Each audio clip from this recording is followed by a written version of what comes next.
Windy.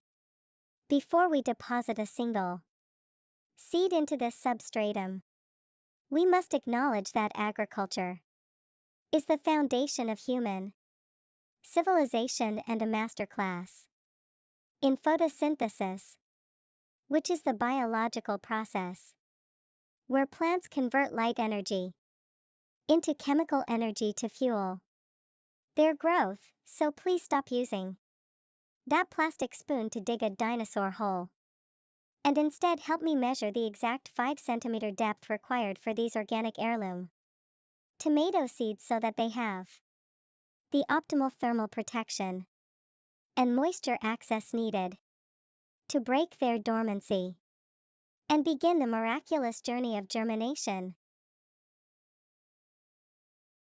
Lily, look at the tiny underground dragon. He's wiggling his tummy and making a tunnel for my seeds to have a secret slide. And I think that if we sing to the dirt and give the seeds a little blanket of warm mud, they will wake up feeling like superheroes who want to grow all the way to the clouds, to touch the sun. Because even though you have a big clipboard and lots of long words, I think the seeds just want to know that we are their friends and that we will give them plenty of yummy water juice every single morning until they turn into big red snacks for our sandwiches. I am finding that watching you two work in this field is teaching me a lesson in nurturing, because just like these tiny seeds, children require the right environment, a steady supply of patience, and the wisdom to know when to step back and let them grow at their own pace.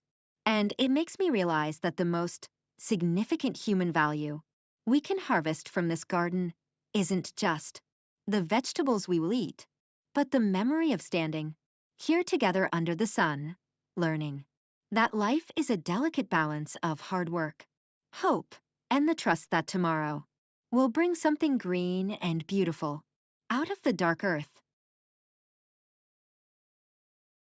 Windy.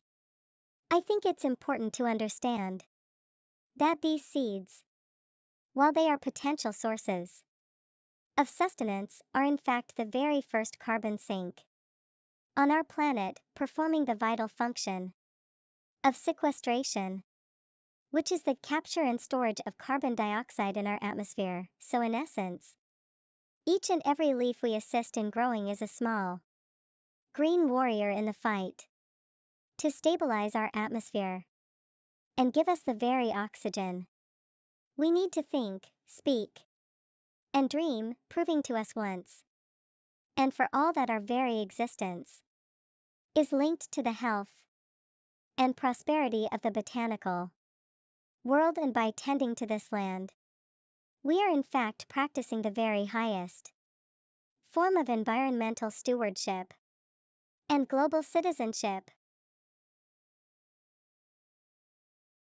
Lily, I think that the plants are like the Earth's lungs that help the whole world take a big, happy breath. And it's important because if we don't have green things growing, then the colors wouldn't be around anymore and the breath would feel lonely and tired. So by giving this little seed a home, we are helping the earth stay strong and pretty, and it teaches us that even though we feel small, we can grow something big and helpful that gives a snack to a bug and a breath to a human, which is like a giant hug that never ends.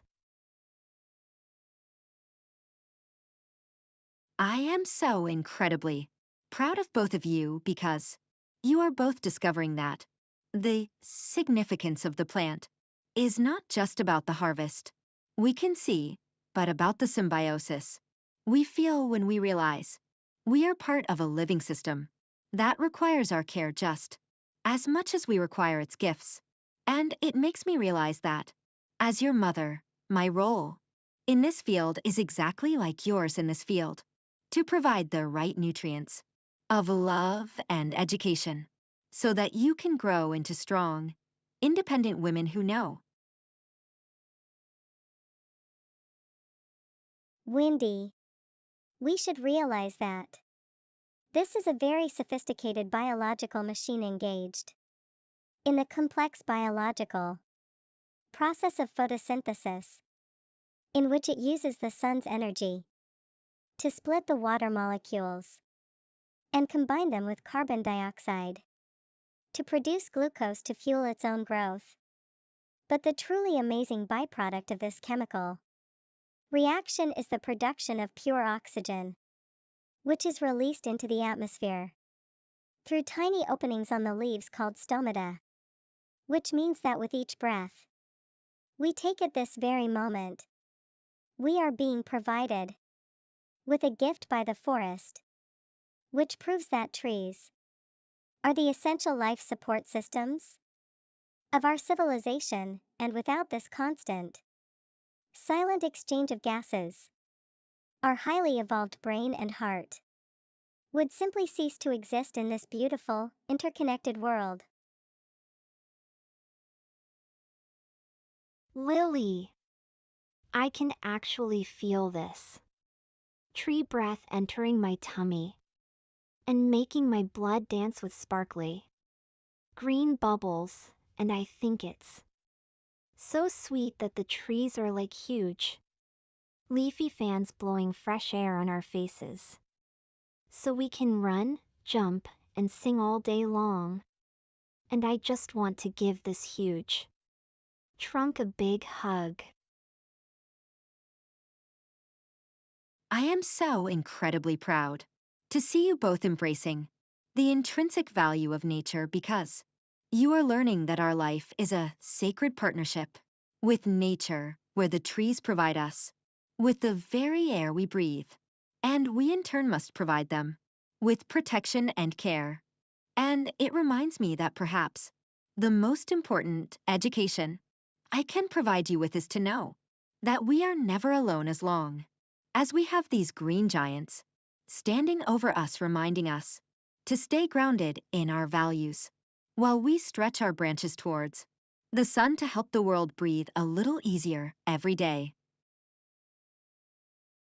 People of the earth, I formally request that you move beyond the realm of passive observation of our ever-declining canopy and into the realm of the active reforestation of our local and global landscapes, because every sapling tree we plant in the fertile earth is like a sophisticated biological air purifier, capturing carbon dioxide and reducing the urban heat island effect. So the simple act of planting a tree is, in fact, a high-level investment in the thermal stability and respiratory health of our future civilization, proving to ourselves and to the world that we are not just gardeners, but are, in fact, the true architects of a sustainable biosphere.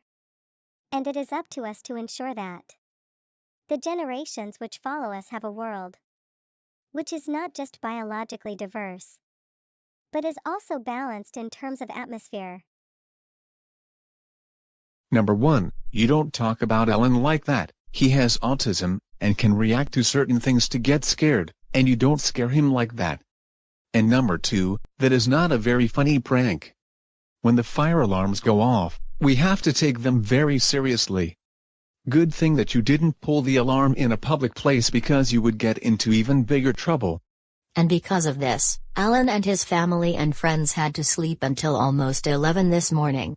For this, you will be grounded for another week, which is after Thanksgiving break.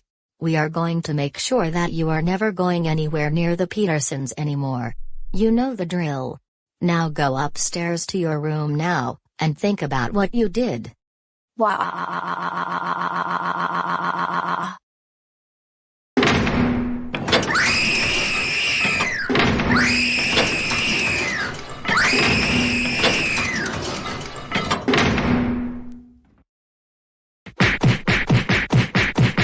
Joseph, just seriously, we're tired of you screaming and slamming doors. Act your own age. Stop it. Now.